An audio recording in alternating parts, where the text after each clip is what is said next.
अस्सलाम वालेकुम, आप देख रहे हैं GNN। मैं हूं ज़ैनुल हसन। मैं हूं सिद्रा बिलाल और बुलेटिन में साथ देंगी सानिया चौधरी। अहम खबर से आगाज करेंगे। आपको बताएं कि निगरान वज़ीर आला खैबर पख्तूनख्वा आज़म खान इंतकाल कर गए। आज़म खान की तबीयत नासाज़ी। तर्जुमान RMI हस्पताल के मुताबिक आज़म खान को गुज़श्ता रात पेट में दर्द के बायस निजी अस्पताल में मुंतकिल किया गया। कुछ देर कबल दिल का दौरा पड़ने से जिंदगी की बाजी हार गए। जस्से खाकी आबाई इलाका 4 सद्दा मुंतकिल किया जाएगा। आज़म खान रिटायर्ड ब्यूरोक्रेट थे। वज़ीर ख़जाना और वफाकी सेक्रेटरी वज़ारत पेट्रोल, कुदरती वसाइल और वफाकी सेक्रेटरी मजहबी अमूर भी रहे। खैबर पख्तूनख्वा असम्बली तहलील होने के बाद मुत्तफ़िक़ा तौर पर निगरान वज़ीर आला के लिए आज़म खान के नाम पर इत्तेफाक किया गया था। इसी हवाले से तफसीलात जानेंगे ब्यूरो चीफ पेशावर काशिफुद्दीन सैयद हमारे साथ मौजूद हैं। जी काशिफ। खैबर पख्तूनख्वा के निगरान वज़ीर आला मोहम्मद आज़म खान इंतकाल कर गए हैं। वो उनको कल रात को पेट में इन्फेक्शन की तकलीफ हुई थी और दर्द के बायस उन्हें पेशावर के निजी अस्पताल मुंतकिल कर दिया गया था, जहां वो जानवर ना हो सके और कुछ देर कबल वो हाल के हकीकी से जा मिले हैं। निगरान वज़ीर आला मोहम्मद आज़म खान की वफात से खैबर पख्तूनख्वा की काबीना भी तहलील हो गई है।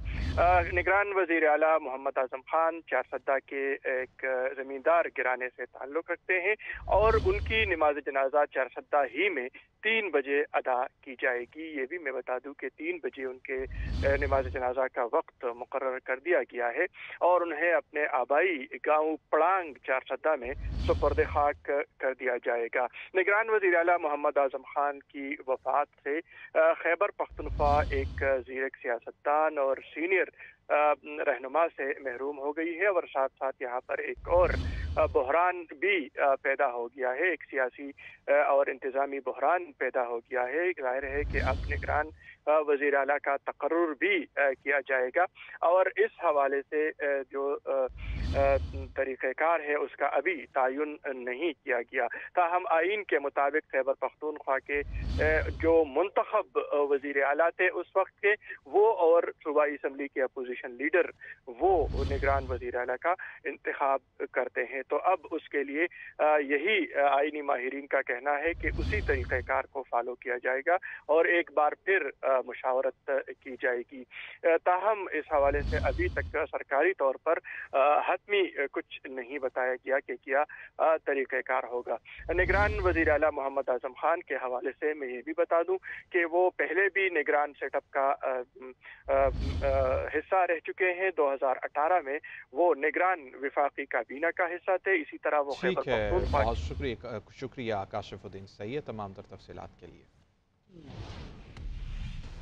निगरान वज़ीर आला खैबर पख्तूनख्वा आज़म खान के इंतकाल पर कौमी और सियासी क़यादत का इज़हार अफसोस। सदर ममलिकत और वज़ीर आज़म इनवारुल हक काकड़ का निगरान वज़ीर आला खैबर पख्तूनख्वा के लवाहिकीन से ताज़ियत का इज़हार। कहते हैं कि आज़म खान के साथ मुलाकातों में उन्हें एक शरीफुल नफ्स इंसान पाया। सदर ममलिकत ने मरहूम के लिए दुआए मग़फ़िरत की और उनकी बुलंदी दर्जात के लिए दुआ भी की।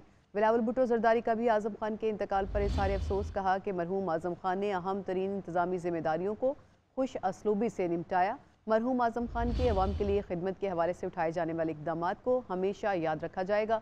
मौलाना फजल रहमान का भी मरहूम के इंतकाल पर इज़हार अफसोस। बोले कि लवाहिकीन के गम में बराबर का शरीक हूँ, उनके लिए सब्र जमील की दुआ करता हूँ। और नाज़रीन, निगरान वज़ीर आला खैबर पख्तूनख्वा के इंतकाल पर निगरान सूबाई काबीना भी तहलील हो गई है। साबिक़ सेक्रेटरी इलेक्शन कमीशन कमर दिलशाद के मुताबिक तमाम इंतज़ामी इख्तियारात गवर्नर को मुंतकिल हो गए हैं। नए निगरान वज़ीर आला का इंतखाबात अब सेनेट में लीडर ऑफ द हाउस और लीडर ऑफ द ऑपोजिशन की मुशावरत से होगा। इत्तफाक की राय ना होने पर मामला इलेक्शन कमीशन के पास चला जाएगा। AP के जनाब आज़म खान की डेथ के बाद सूबाई काबीना जो है वो तहलील हो गई, क्योंकि सूबाई काबीना जो होती है वो वज़ीर आला के साथ ही मुंसलिक होती है। अगर वज़ीर आला किसी वजह से बरतरफ हो जाए या इस्तीफा दे दें तो काबीना जो है वो ऑटोमेटिक खुद ब खुद तहलील हो जाती है। तो आईनी कानून के मुताबिक काबीना जो है सूबाई काबीना वो तहलील हो गई है। अब इसके मामला हो गया कि नया जो जब तक नया वज़ीर आला का फैसला नहीं हो जाता उस वक्त गवर्नर के पास तमाम इख्तियार चले गए हैं और सूबे का तमाम इंतजाम जो है वो गवर्नर चलाएंगे। उसके साथ साथ अहम बात यह है कि सेनेट फैसला करेगी। सेनेट में लीडर ऑफ द हाउस और लीडर ऑफ द अपोजिशन बहमी मशावरत से किसी एक नाम पर अगर इत्तेफाक राय नहीं होता तो फिर ये मसला इलेक्शन कमीशन पाकिस्तान के पास जाएगा और आइन के आर्टिकल 224 में ये तमाम तरीका वाज़ा किया गया है कि अगर किसी हंगामी हालात पैदा हो जाए और असम्बलियाँ भी तहलील हो चुकी हों तो फैसला सेनेट करती है। तो सेनेट भी इसमें मौजूद है, लीडर ऑफ द हाउस भी मौजूद है, लीडर ऑफ द अपोजिशन भी मौजूद है, वहाँ बैठ के फैसला करेंगे। वो किसी नतीजे पर नहीं पहुँचते तो फैसला इलेक्शन कमीशन पाकिस्तान में रेफर हो जाएगा और इलेक्शन कमीशन पाकिस्तान जो फैसला करेगा। ये सारा प्रोसीजर एक हफ्ते तक चलेगा। क्रिकेट वर्ल्ड कप 2023 में आज पाकिस्तान और इंग्लैंड की टीमें मद्दे मुकाबिल होंगी। पेशावर के शायकीन क्रिकेट भी पाकिस्तान टीम की जीत के लिए पुरजोश दिखाई देते हैं। इसी हवाले से मज़ीद तफसीलात देंगी अलिशबा खटक। जी अलिशबा। बिल्कुल, क्रिकेट के आलमी जंग में आज पाकिस्तान और इंग्लैंड के दरमियान डू एंड डाई मैच होने जा रहा है, जिसके लिए शायनी क्रिकेट बहुत ज़्यादा पुरजोश है। इस वक्त मैं पेशावर के अरबाब नियाज स्टेडियम में मौजूद हूँ, जहाँ मेरे साथ कुछ प्लेयर्स मौजूद हैं जो ख़ुद भी क्रिकेट खेलने की तैयारी कर रहे हैं। आइए इनसे बात करते हैं। जी, मुझे ये बताएगा कि आज के मैच के लिए आप कितने पुरजोश और फेवरेट खिलाड़ी कौन है? पाकिस्तान टीम को क्या मशवरा देना चाहेंगे? आज अल्हम्दुलिल्लाह पाकिस्तान और इंग्लैंड के मैच है। हम बहुत पुरजोश है, इंशाल्लाह पाकिस्तान जीतेगा। और पाकिस्तान में मेरा फेवरेट प्लेयर बाबर आजम है और इनसे उम्मीद रखते हैं कि आज वो सेंचुरी मारे। और मैं ये मशवरा उनको देना चाहूँगा कि हमारे जो बॉलर है वो मेहनत करे और टफ टाइम दे उनके बैट्समैनों को। इंशाल्लाह कम रनों में उनको आउट कर दे, फिर हमारे बैट्समैन जल्दी उसको चेस करेंगे इंशाल्लाह। जी बिल्कुल, इनका यही कहना है कि अगर हमारे बॉलर्स अच्छी परफॉर्मेंस करें और उनको कम रन्स में तमाम टीम को आउट कर दे तो हम जीत सकते हैं। जी, सुप्रीम कोर्ट ने मरदमशुमारी के खिलाफ अपील समाअत के लिए मुकर्रर कर दी। जस्टिस एजाजुल एहसन की सरबराही में 3 रुकनी बेंच 13 नवंबर को समाअत करेगा। दरख्वास्त गुजार हसन कामरान ने बलूचिस्तान में मरदमशुमारी के नताइज चैलेंज किए थे। सुप्रीम कोर्ट ने मरदमशुमारी के खिलाफ अपील समाअत के लिए मुकर्रर कर दी है। इसी हवाले से तफसीलात हासिल करेंगे। इकरामुल्लाह जोया हमारे साथ मौजूद हैं। जी इकराम, क्या तफसीलात हैं इस मुताल्लिक? देखिए, सुप्रीम कोर्ट ने मरदमशुमारी के खिलाफ अपील समाअत के लिए मुकर्रर कर दी है। जस्टिस एजाजुल एहसन की सरबराही में 3 रुकनी बेंच 13 नवंबर को समाअत करेगा, जबकि दरख्वास्त गुजार हसन कामरान ने बलूचिस्तान में मरदमशुमारी के नताइज चैलेंज किए थे और बलूचिस्तान हाई कोर्ट से दरख्वास्त खारिज होने पर सुप्रीम कोर्ट में अपील दायर की गई थी और उस अपील के हवाले से सुप्रीम कोर्ट ने मरदमशुमारी के खिलाफ अपील जो है उसको समाअत के लिए मुकर्रर कर दिया गया है। और ये समाअत जो है वो 3 रुकनी बेंच 13 नवंबर को करेगा, जिसमें जस्टिस एजाजुल एहसन इस बेंच की सरबराही करेगी। ठीक है, बहुत शुक्रिया तमाम तर तफसीलात के लिए इकरामुल्लाह। सुप्रीम कोर्ट में साबिक सदर परवेज मुशर्रफ की सजा के खिलाफ अपील की समाअत का तहरीरी हुक्मनामा जारी कर दिया गया है। हुक्मनामे में कहा गया है कि अदालत के बरवक्त इकदाम न करने का नुकसान किसी भी साइल को नहीं होना चाहिए। 3 साल 8 माह गुजरने के बाद अपील का समाअत के लिए मुकर्रर होना बदकिस्मती है। चेंबर अहकामात के बावजूद एतराज़ात के खिलाफ अपील मुकर्रर न हुई और दरख्वास्त गुजार का इंतकाल हो गया। अदालत में मौजूद किसी एडिशनल अटॉर्नी जनरल और सीनियर वकला ने अपील मुकर्रर करने पर एतराज़ नहीं किया। परवेज़ मुशर्रफ के वकील सलमान सफदर के मुताबिक वो उनकी बेवा और बच्चों से राबते में हैं। परवेज़ मुशर्रफ की सज़ाए मौत के खिलाफ अपील पर समाअत 21 नवंबर को होगी। साबिक वफ़ाकी वज़रा मरियम औरंगज़ेब और जावेद के खिलाफ रियासत मुखालिफ तकारीर का ये मुकदमा है। लाहौर की इंसदाद दहशतगर्दी की अदालत ने मरियम औरंगज़ेब और जावेद लतीफ़ की पेशी से इस्तिस्ना की दरख्वास्तें मुस्तरद कर दी। अदालत ने दोनों साबिक वज़रा के ज़मानती मचलके भी मुस्तरद कर दिए। मुकदमे की समाअत 25 नवंबर तक मुलतवी कर दी गई है। सानिया 9 मई साबिक वज़ीर दाखिला शेख रशीद थाना को हिसार में दर्ज मुकदमे में सेशन कोर्ट में पेश हो गए। जज ताहिर अब्बास सिपरा की जानिब से ये कहा गया कि शेख रशीद साहब क्या हाल है, 5000 रुपये मुचलकों जमा करा दें। शेख रशीद ने कहा कि आज बैंक बंद है, जो मुचलके जमा कराते हैं उनको भी उठा लेते हैं। इसी हवाले से मजीद तफसीलात हासिल करेंगे। इदरीस अब्बासी हमारे साथ मौजूद हैं। इदरीस, बताइएगा क्या आज की समाअत में हुआ? جی دیکھیں، یہ 9 مئی واقعات پر جو شیخ رشید کے خلاف تھانہ قصات میں درج مقدمہ ہے، اس پر عدالت نے 5,000 مچلکوں کے عوض ان کی ضمانت منظور کر لی ہے۔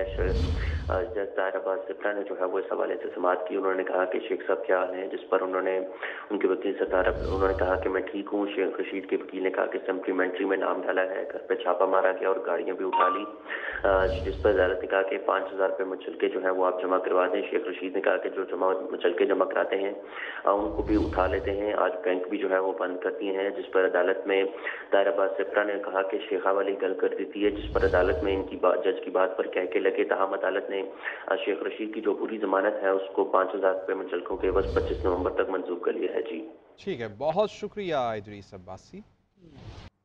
چیف جسٹس پاکستان کے بعد چیف جسٹس اسلام آباد ہائی کورٹ کے اختیارات ریگولیٹ کرنے کا معاملہ سامنے آ گیا ہے۔ جسٹس محسن اختر کیانی نے معاملہ اسلام آباد ہائی کورٹ کی انتظامی کمیٹی کو بھیجنے کی سفارش کر دی ہے۔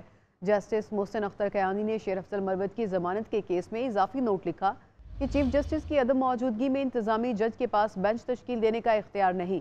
انتظامی جج ہنگامی نوعیت کے کیس کو بھی اسی دن سماعت کے لیے مقرر نہیں کر سکتا۔ اسی سے متعلق مزید تفصیلات لیں گے نمائندہ GNN ادریس عباسی سے۔ ادریس، کیا ڈیٹیلز ہیں؟ جی دیکھیں، یہ بڑا ایک اہم معاملہ ہے کہ چیف جسٹس آف پاکستان کے بعد چیف جسٹس آف اسلام آباد ہائی کورٹ کے جو اختیارات ریگولیٹ کرنے کا جو معاملہ ہے، اس میں سینئر جو ترین جج ہیں جسٹس محسن اختر کیانی نے اسلام آباد ہائی کورٹ کی انتظامی کمیٹی کو بھیجنے کی سفارش کی ہے، اور انہوں نے جو اس نوٹ میں یہ لکھا ہے کہ چیف جسٹس کی عدم موجودگی پر انتظامی جج کے پاس بینچ تشکیل دینے کا اختیار نہیں۔ انتظامی جج ہنگامی نوعیت کے کیس کو بھی اسی دن سماعت کے لیے مقرر نہیں کر سکتا۔ انتظامی جج کے پاس اہم نوعیت کا کیس بھی اگلے روز کے لیے مارک کرنے کا اختیار ہے۔ کیس مارک کرنے کے باوجود ایڈمنسٹریٹو جج سماعت کے لیے بینچ تشکیل جو ہے وہ نہیں دے سکتا۔ انہوں نے اپنے نوٹ میں یہ بھی لکھا کہ ایڈمنسٹریٹو جج معزز چیف جسٹس کے فراہم کردہ اختیارات کے مطابق کیس مارک کر سکتا ہے۔ بادی نظر میں یہ پہلو درخواست گزار کو مشکل صورتحال میں ڈال دیتا ہے۔ چیف جسٹس کی عدم موجودگی کے باعث درخواست گزار کو حفاظت کی ضمانت جو ہے وہ نہیں مل پاتی۔ چیف جسٹس کی عدم موجودگی کے باعث آپ تفصیلات بتا رہے تھے، آپ کا شکریہ۔ مظفر گڑھ میں 8ویں تھل جیپ ریلی کے اسٹاک کیٹیگری اور خواتین کیٹیگری کے مقابلے جاری ہیں۔ تمام ریسرز کی گاڑیاں ٹریک پر روانہ ہو چکی ہے۔ اسی حوالے سے مزید تفصیلات دیں گے عبدالرؤف۔ 8ویں تھل جیپ ریلی کے اسٹاک کیٹیگری کے مقابلے جاری ہیں۔ اب تک تمام جو اسٹاک کیٹیگری کی گاڑیاں تھیں وہ اپنے ٹریک پر روانہ ہو چکی ہیں۔ کچھ ہی دیر میں جو ہے لیا سے گاڑیوں کا واپسی کا سلسلہ شروع ہو جائے گا۔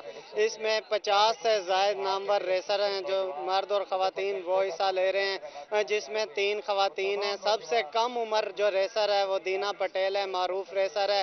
اگر بات کی جائے ٹریک کے حوالے سے تو 190 کلومیٹر مظفر گڑھ کوٹ ادو لیا کے درمیان یہ ٹریک بنایا گیا ہے، جس کا مڈ پوائنٹ لیا کی تحصیل چوبارہ میں بنائی گئی ہے۔ آج عام تعطیل کی وجہ سے شہریوں کی بھی کثیر تعداد دیکھی جا رہی ہے۔ یہاں پر شائقین بڑی تعداد میں آئے ہوئے ہیں۔ سیکورٹی کی بات کی جائے تو سیکورٹی کے بھی سخت ترین انتظامات کیے گئے ہیں۔ جی